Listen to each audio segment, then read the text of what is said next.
Topping today's news, the National Security Minister speaks on the impact of the U.S. indictment of 11 Bahamians for smuggling cocaine. Mr. Monroe also gives an update on the corruption investigation of the former CID chief. With over 5,000 accidents recorded police traffic division, they are giving tips for you to stay safe this season, and more than a dozen police officers graduate a domestic violence course.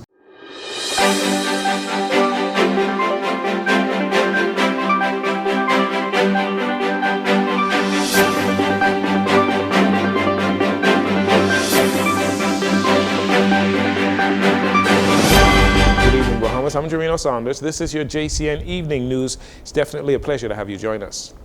As the country and the government still reeling from the news that a U.S. federal court has indicted 11 Bahamians, including 3 law enforcement officers, charged with trafficking tons of cocaine into the United States and illegal dealing in firearms, the Minister of National Security, Wayne Monroe, who denied any involvement in the criminal activities, was asked how this breach of integrity could possibly impact the relationship between the Bahamas and the U.S. in joint anti-drugs and firearm and human smuggling missions, usually carried out by Operation Bahamas Turks and Caicos, OPBAT.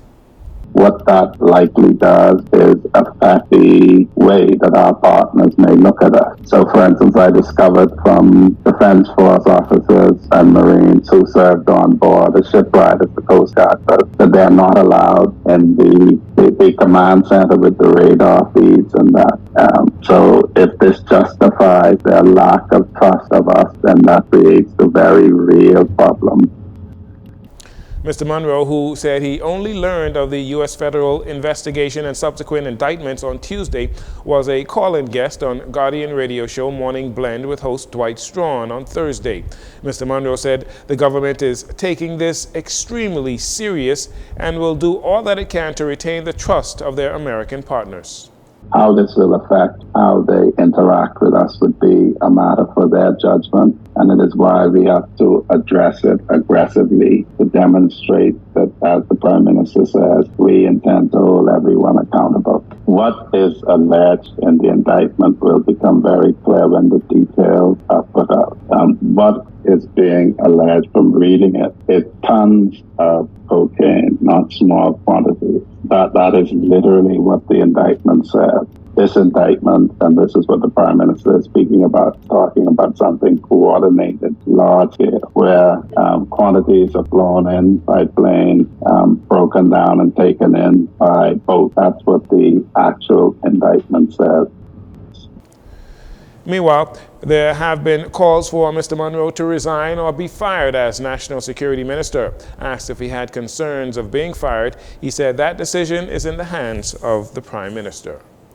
Many citizens, including members of the official opposition, have expressed their frustration with the slow developments as it relates to the corruption investigation into the former head of the Criminal Investigations Department, Chief Superintendent Michael Johnson, who was allegedly heard in a phone conversation with a known criminal requesting a large sum of money to have a criminal matter swept under the rug.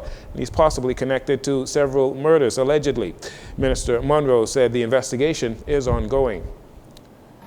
The outstanding investigation with Chief Superintendent Johnson is proceeding. I'm advised by the Director, SID, I've advised that they have had contributions from our international partners, and that will be a matter that will conclude by them wrapping up their investigation. It is broad as to the allegations that are advanced. And the one thing I can say about our security intelligence plan, they will pull a thread and they will follow it wherever it leads. Monroe noted that in addition to Johnson, the entire Criminal Investigations Department, the entire CID department, is under scrutiny. The Commissioner of Police, Clayton Fernando, is on record as saying the results of the investigation by the Securities Intelligence Branch of the police force will be made public before the end of this year. Mr. Monroe said the investigating team has not given him a commitment on a timeline for the investigation to be completed. The Royal Bahamas Police Force held a traffic symposium this week, highlighting safety tips for driving, ways to properly obtain driver's licenses and learner's permits, and other vital information needed to be a safe driver, along with emphasizing the importance of road safety.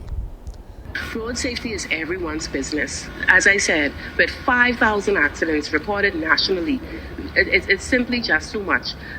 We know that if persons, even if it's a minor car crash, they're out of their vehicle for several weeks, just awaiting the report and the paperwork and the insurance to kick in if there is insurance. And so road safety is everyone's business, and we implore everyone to listen to the safety tips, drive within the speed limits, to wear their seatbelts, to drive responsibly if they're going out. Please get a designated driver.